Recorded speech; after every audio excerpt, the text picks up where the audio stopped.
সুইয়ের মধ্যে সুতো প্রবেশ করানো বেশ জটিল একটা কাজ। যারা সুইয়ের মধ্যে সুতো প্রবেশ করাতে পারেন না তারা এই আইডিয়াটা কিন্তু নিতে পারেন একদমই সহজ পদ্ধতিতে কিভাবে সুইয়ের মধ্যে সুতো প্রবেশ করাতে পারবেন। দেখুন সুইয়ের মধ্যে সুতোটা প্রবেশ করছে, এরপরে দেখুন ওই বুদ্ধিটা ভালো না লাগলে এই বুদ্ধিটা করতে পারবেন। এইরকম একটা লাল সুতো নিয়ে পিছিয়ে পিছিয়ে একটা সাদা সুতো যেটা আছে যে এটাই প্রবেশ করানো হবে সুইয়ের মধ্যে। দেখুন কি চমৎকার ভাবে সুইয়ের মধ্যে সুতো প্রবেশ করলো। শুধু যে সুইয়ের মধ্যে সুতো প্রবেশ করানো দেখাবো এমনটা না, এরকম অনেক ক্রিয়েটিভ আইডিয়া দেখায় আপনাদেরকে। যেমন ছোট ছোট গাছ থেকে ফল পারলে ফলটা নিচে পড়ে গেলে কিন্তু ফেটে যায়, নষ্ট হয়ে যায়। এভাবে একটা বোতল নিয়ে মাঝখানে উপরের দিকে কেটে নিচের তলার অংশ কাটবেন, তারপরে একটা বাঁশ বা কঞ্চির সাথে টেপ দিয়ে সুন্দরভাবে এভাবে মুড়িয়ে দিবেন। তারপরে দেখুন চমৎকারভাবে বড়ই বা অন্যান্য ছোট ছোট ফল নামাতে পারবেন, সেফ থাকলো।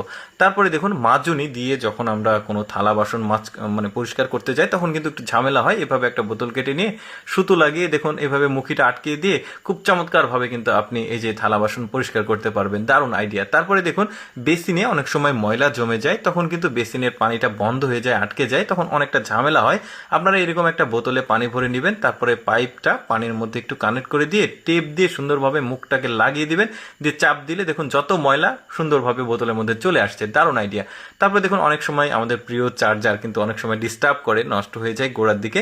আপনি কিন্তু ঠিক এইভাবে দুই পাশে ফুটো করবেন একটা বোতলের ক্যাপে, তারপরে এই চার্জারের গোড়া যেটা কেটে যাওয়ার মতো হয়েছে ওর ভেতরে মোম বা আঠা এইভাবে লাগিয়ে দিবেন। যখন শুকিয়ে যাবে দেখুন এটা কিন্তু আর নষ্ট হওয়ার সম্ভাবনা নাই। তারপরে দেখুন ট্যাপ যখন নষ্ট হয়ে যায়, এই ট্যাপটা খোলা কিছুটা জটিল কাজ, ঠিক এই পদ্ধতিতে আপনারা কিন্তু ট্যাপটাকে খুলে ফেলতে পারবেন, ট্যাপের মুখটা।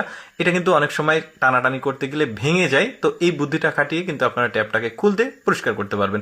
তারপরে দেখুন আপনি যখন ঘুমিয়ে গেছেন মোমবাতি জ্বালিয়ে, তো দুর্ঘটনা একটা ঘটতেই পারে, আগুন জ্বলে যেতে পারে, তো আপনি ঠিক এই বুদ্ধিটা করবেন। তাহলে এই যে দেখতে পাচ্ছেন এখানে এই লোহার তারটা দিয়ে দিয়েছে, যখন ওই পর্যন্ত আসবে মোমবাতিটা অটোমেটিক বন্ধ হয়ে যাবে। কি দারুণ। তারপর দেখুন এই ধরনের বস্তা বা কোনো কিছুতে কর্নারে দড়ি বা কোনো কিছু লাগাতে হলে আপনারা এই ধরনের বুদ্ধিটা করতে পারবেন। এটা কিন্তু একদমই সহজ সহজ টেকনিক, কিন্তু একটু জাস্ট বুদ্ধি কাটাতে হবে। ওইটা পছন্দ না হলে ঠিক এইভাবে কিন্তু যে কোনো জিনিস কর্নারে এভাবে গিট্টু দিয়ে এটাকে যে কোনো জায়গায় আটকে দিতে পারবেন। দেখুন কি চমৎকার। তারপরে দেখুন এই দুটো বাঁশ একসাথে সুন্দরভাবে একদমই কম সময়ের মধ্যে একটা বুদ্ধি খাটিয়ে গিট্টুটা দিয়েছে। দেখুন খুবই শক্তপোক্ত একটা গিট্টু হয়েছে। অনেকের কাজে কিন্তু এই ধরনের বাঁশ জোড়া দিতে হয়। তারপরে দেখুন এই ধরনের বস্তা যখন আমরা কোনো কিছু কিনে নিয়ে আসি, এটা খোলা একটু জটিল আর বিরক্তকর কাজ। খালি বুদ্ধি খাটিয়ে আপনি সামনের অংশটুকু কাটবেন আর একটা সুতো টান দিবেন, অটোমেটিক পুরো বস্তাটার কিন্তু সুতোটা উঠে গেছে, বস্তাটা কাটতে হচ্ছে না। তারপরে দেখুন মোজা বা কোনো কাপড় কোনো চিপার মধ্যে পড়ে গেছে, এইভাবে একটা কাঁকড়া নিয়ে এসে বেঁধে ওই মোজা বা কাপড়ে ধরবেন, কাঁকড়াটা ওইটা তুলে দিবে। দেখুন কি চমৎকার বুদ্ধি। এতগুলো বুদ্ধির মধ্যে